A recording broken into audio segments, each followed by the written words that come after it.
Hey everyone, welcome back to Installation 00, and more specifically, welcome to the Armory. Yeah, 2 Armory videos in 1 week. Don't worry, you'll understand soon enough. This is where all weapons from Halo lore will be featured and analysed in detail. In this episode, we look at the D20 Frag Grenade. Let's begin. The D20 Frag Grenade is an Oni Skunkworks variation of the M9 Frag Grenade, but with some very notable differences. While other versions or specialist variations of mainline weapons and materiel tend to make significant but otherwise quite modest improvements or alterations on the base model, enough to give it a separate designator, the D20 represents a quantum leap in grenade technology, while also implementing a plethora of small-scale, high area of effect quantum mechanical manipulations technologies, dark matter reactions, massively inappropriate applications of chaos theory, and highly specific reverse-engineered Forerunner translocation technology, making it one of the most sophisticated weapons in the UNSC arsenal. Outwardly, the grenade differs only very slightly to the base model M9, while the M9's casing is otherwise mostly smooth and rounded. The D20 has a regular icosahedral casing, with each of the 20 sides numbered. The numbering would normally be considered as a visual identifier indicating what particular mode the grenade will operate in upon landing upon a surface, but in truth, this is simply designed as a psychological warfare tactic to fool adversaries into thinking that there actually is an identifiable or predictable detonation mode, when there is not. The D20 measures 14.8 centimeters or 5.8 inches in height, 8.1 centimeters or 3.2 inches in width, and weighs 400 grams or about 0.88 pounds, meaning it has nearly exactly the same packet size and weight as the M9, thereby allowing many of them to be carried by any one soldier.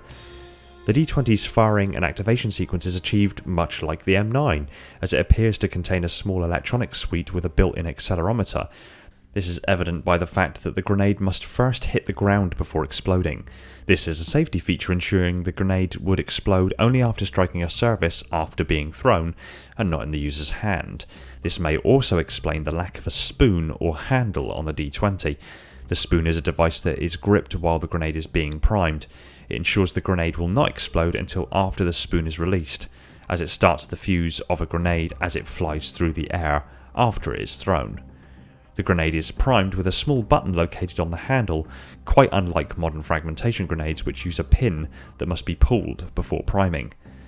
Once the grenade is actually thrown and comes to rest, the grenade detonates. It is at this stage that the true marvel of science, that is the D20, comes into its own. The grenade primes and sets off a dark matter reaction which then initializes a second stage quantum tunneling effect where virtual particles are brought into existence and form a microscopic Einstein-Rosen bridge through slipspace to a completely random set of coordinates on a terrestrial world somewhere within the universe.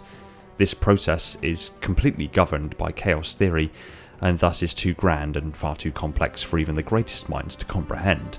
This bridge through slipspace then uses quantum entanglement to draw a plethora of randomly selected objects from these origin points across the universe, translocate them through slipspace and displace them at the D20's detonation location.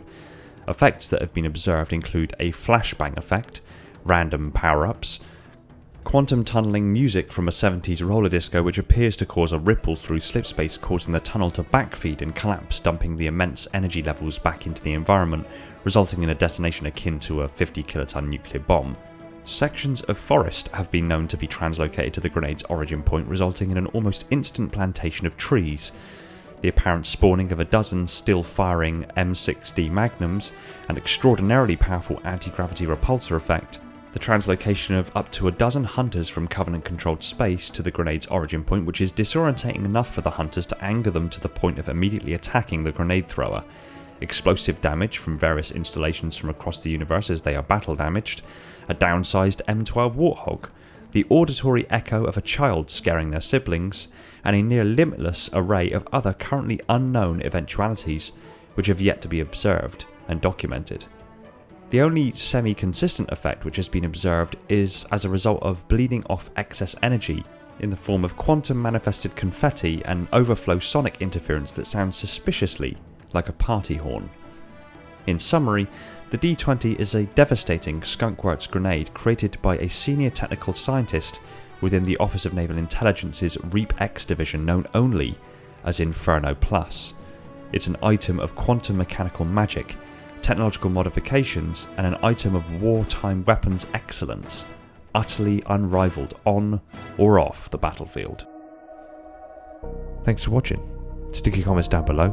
I look forward to what you have to say. I want to give a quick shout out to my patrons: Neek the Silent Cartographer, Brian, Sebastian, Red Sea, Darian, Stalker of the Realms, Falcon X003 and Mr. Fell, the Holders of the Mantle, Black Biscuit, J Rabbit, Austin, Kaiser, Silex, Reclaimer216, The Revanche, Wolf Slim, Andre, Samantha and Jake my Reclaimers, Zach, Deep Cover, Verbal Statue, Spesigo, Spartan A498, Guppy, Josh, Bastian, Molshar, Nightrise, Sierra G059, Kenneth, Dylan and Daniel, my Metarchs, and all the other patrons that have done support to support the channel. You guys are awesome and all of this wouldn't be possible without you. If you like Halo lore discussed to insane levels of detail, hit that subscribe button and the little bell icon so you're told the second a new video hits the shelves. Be sure to support us on all major social media channels including Discord, and if you really love the channel, consider heading over to Patreon and supporting the channel over there. It would mean the world to me and would free up more of my time for me to put into this content and other Halo related goodness. Take it easy everyone, and find peace in the domain.